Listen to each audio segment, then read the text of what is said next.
Por muito tempo, a morte rubra devastara o país. Jamais pestilência alguma fora tão mortífera ou tão terrível. O sangue era o seu avatar e seu sinal, a vermelhidão e horror do sangue. Surgia com dores agudas, súbitas vertigens. Depois, vinha profusa sangueira pelos poros e a decomposição. As manchas vermelhas no corpo, em particular no rosto da vítima, estigmatizavam-no, isolando-a da compaixão e da solidariedade de seus semelhantes. A irrupção, o progresso e o desenlace da moléstia eram coisa de apenas meia hora. Mas o príncipe Próspero sabia-se feliz, intrépido e sagaz.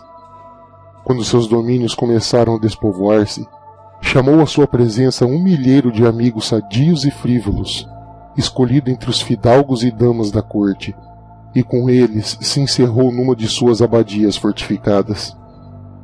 Era um edifício vasto e magnífico, criação do gosto excêntrico, posto que majestoso, do próprio príncipe. Forte e alta muralha, com portões de ferro, cercava-o por todos os lados. Uma vez lá dentro, os cortesãos, com auxílio de forjas e pesados martelos, rebitaram os ferrolhos, a fim de cortar todos os meios de ingresso ao desespero dos de fora e de escape ao frenesi dos de dentro.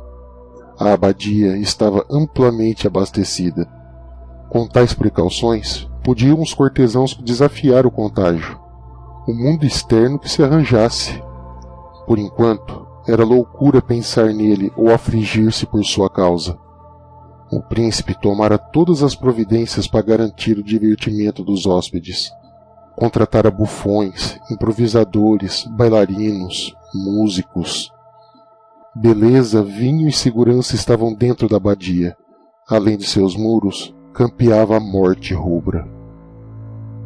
Ao fim do 5º ou 6º mês de reclusão, quando mais furiosamente lavrava a pestilência lá fora, o príncipe Próspero decidiu entreter seus amigos com um baile de máscaras de inédita magnificência. Que cena voluptuosa essa mascarada! Mas me permitam primeiramente falar das salas em que se realizou. Era uma série imperial de 7 salões.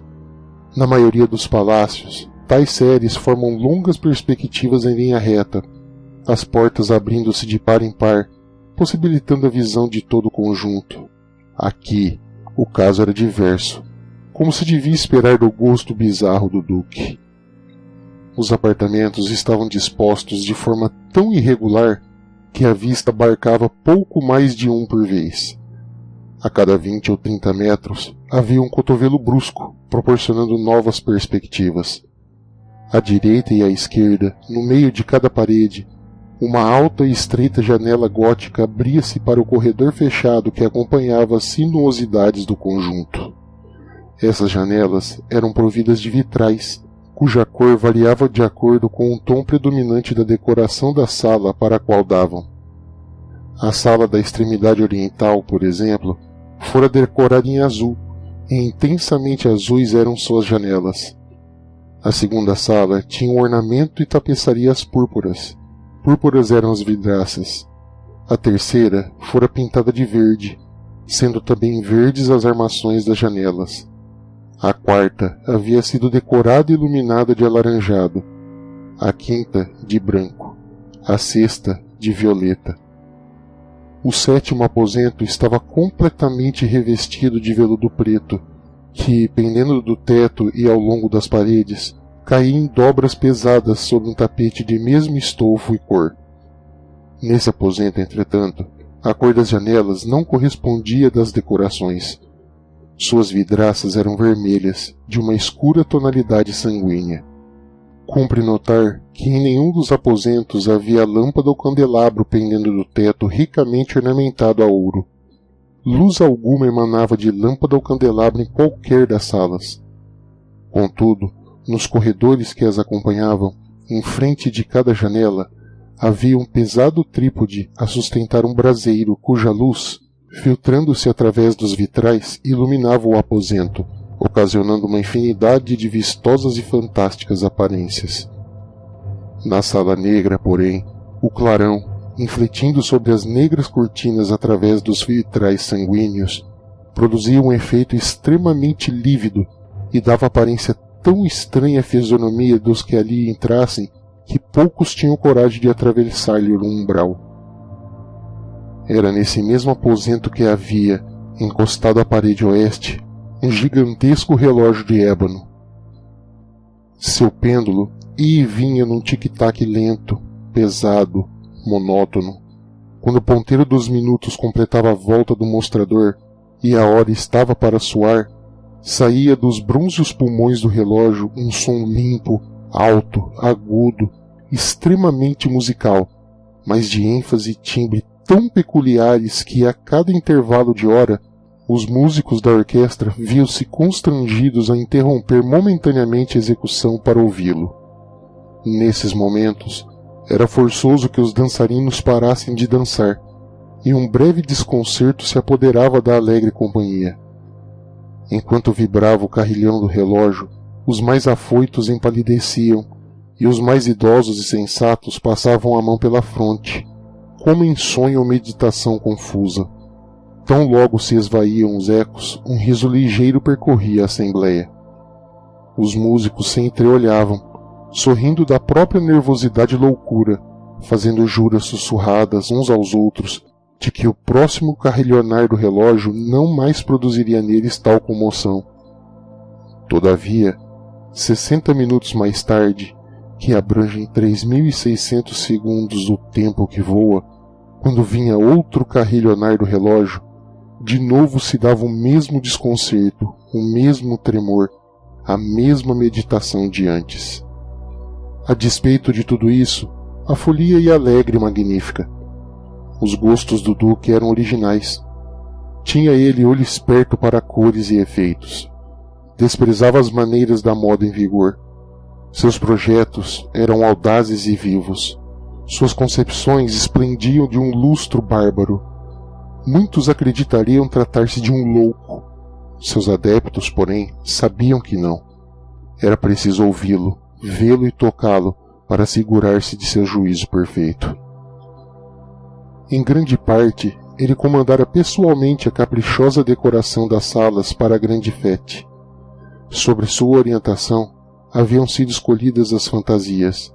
Sem dúvida, elas eram grotescas. Havia muito brilho, muita pompa, muita coisa fantástica, muito daquilo que desde então pode-se ver em Hernani. Havia figuras arabescas, com membros e adornos desproporcionados. Havia fantasias delirantes, invenções de louco. Havia muito de belo, de atrevido, de bizarro, algo de terrível, capaz em não pouca medida de provocar aversão. Para lá e para cá, nas 7 salas, movimentava-se uma multidão de sonhos, e esses sonhos andavam de um canto a outro, impregnando-se do colorido das salas, fazendo a música extravagante da orquestra soar como o eco de seus passos. Mas logo cantava o relógio de ébano na sala veludada. Por um momento, tudo se fazia imobilidade e silêncio, perturbado apenas por aquela voz. Os sonhos paravam retesados, porém, quando os ecos do carrilhão se esvaíam, tinham durado apenas um instante. Um frouxo de risos acompanhava. E mais uma vez a música era reiniciada. Os sonhos tornavam a viver e a circular mais alegremente que nunca, banhados pelas cores que a luz dos trípodes atravessando os vitrais projetava sobre eles. Entretanto, a última das 7 salas ninguém se aventurava, porque avançando a noite, a luz filtrada pelas rubras vidraças fazia-se mais sanguínea, e a negrura dos planejamentos causava medo.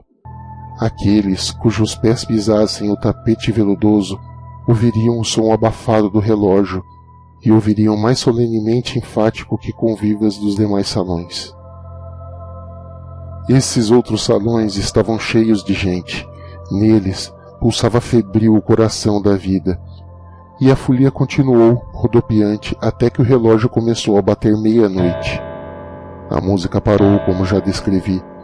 Acalmou-se o rodopio dos dançarinos e, como antes, uma constrangida imobilidade tomou conta de todas as coisas. 12 foram as badaladas.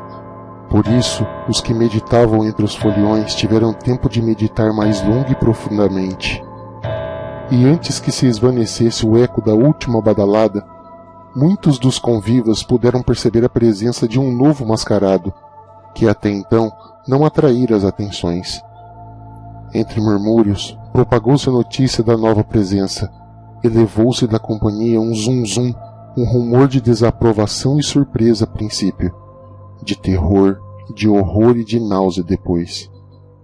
Numa assembleia de fantasmas como a que descrevi, era de supor que tal agitação não seria causada por aparição vulgar. Na realidade, a licença carnavalesca da noite fora praticamente ilimitada, mas o novo mascarado excedia em extravagância ao próprio Herodes. Ultrapassava inclusive os indecisos limites de decoro impostos pelo príncipe. Há fibras no coração dos mais levianos que não podem ser tocadas impunemente. Mesmo para os pervertidos, para quem vida e morte são brinquedos igualmente frívolos, há assuntos sobre os quais não se admitem brincadeiras. Todos os presentes pareciam se dar conta que, nos trajes e nas atitudes do estranho, nada havia de espirituoso ou de conveniente. Alto e lívido, vestia uma mortalha que cobria da cabeça aos pés. A máscara que lhe escondia as feições imitava com tanta perfeição a rigidez facial de um cadáver que nem mesmo a um exame atento se perceberia um engano. E, no entanto, tudo isso seria, se não aprovado, ao menos tolerado pelos presentes, não fora a audácia do mascarado em disfarçar-se de morte rubra. Suas vestes estavam salpicadas de sangue. Sua ampla fronte, assim como toda a face, fora borrifada com horrendas manchas escarlates. Quando os olhos do príncipe Próspero caíram sobre aquela figura espectral, que para melhor representar o seu papel caminhava entre os dançarinos com passos lentos e solenes, viram-no ser tomado de convulsões e arrepios de terror ou asco no primeiro instante. Logo depois, porém, seu rosto congestionou-se de raiva. "Quem se atreve?" perguntou roucamente aos cortesãos que o cercavam. "Quem se atreve a insultar-nos com essa brincadeira blasfema? Agarrem-no, desmascarem-no, assim saberemos quem deverá ser enforcado ao amanhecer." Essas palavras vieram da sala azul, onde se achava o príncipe quando as pronunciou. Ecoavam pelas 7 salas, alta e claramente, porque o príncipe era homem destemido e forte, e a música havia cessado a um gesto seu. Vieram da sala azul, onde estava o príncipe, rodeado de cortesãos empalidecidos. No primeiro momento que se seguiu à fala do príncipe, houve um ligeiro movimento de avanço do grupo em direção ao intruso. Este se achava perto, e com passos deliberados e firmes aproximou-se do anfitrião. Mas, devido ao indefinível terror produzido pelo mascarado no ânimo de todos, ninguém se atreveu a agarrá-lo. Sem empecilho, ele se afastou, passando a 1 metro do lugar onde estava o príncipe. À sua passagem, toda a vasta assembleia, como que movida pelo mesmo impulso, afastou-se do centro das salas para as paredes, e o mascarado pôde seguir seu caminho sem desembaraço e com os mesmos passos solenes e medidos que passara da sala azul à vermelha, da vermelha à verde, da verde alaranjada, desta para a branca e para a violeta, sem que nenhum dos circunstantes tivesse esboçado um gesto para detê-lo. Foi quando, louco de raiva e vergonha da própria e momentânea covardia, o príncipe Próspero cruzou apressadamente as 6 salas, sem ninguém a segui-lo. O terror se apoderara de todos. Brandindo o punhal, avançava impetuosa e rapidamente. Já estava a 3 ou 4 passos do vulto que se retirava, quando este, atingindo a extremidade da sala aveludada, virou-se bruscamente e enfrentou seu perseguidor. Nesse instante ouviu-se um grito agudo, e o punhal caiu cintilante no tapete negro, sobre o qual tombou também, instantaneamente ferido de morte, o príncipe Próspero. Recorrendo à selvática coragem do desespero, um grupo de foliões correu para a sala negra e, agarrando o mascarado, cuja alta figura permanecia ereta e imóvel à sombra do relógio de ébano, detiveram-se eles, horrorizados, ao descobrir que a mortalha e a máscara mortuária que tão rudemente haviam agarrado não continham nenhuma forma tangível. Só então se reconheceu a presença da morte rubra. Viera como um ladrão da noite, e um a um caíram os foliões nos ensanguentados salões da orgia e morreram, conservando a mesma desesperada postura da queda. E a vida do relógio de ébano extinguiu-se simultaneamente como a do último dos foliões, e as chamas dos trípodes apagaram-se, e a escuridão, a ruína e a morte rubra estenderam seu domínio ilimitado sobre tudo.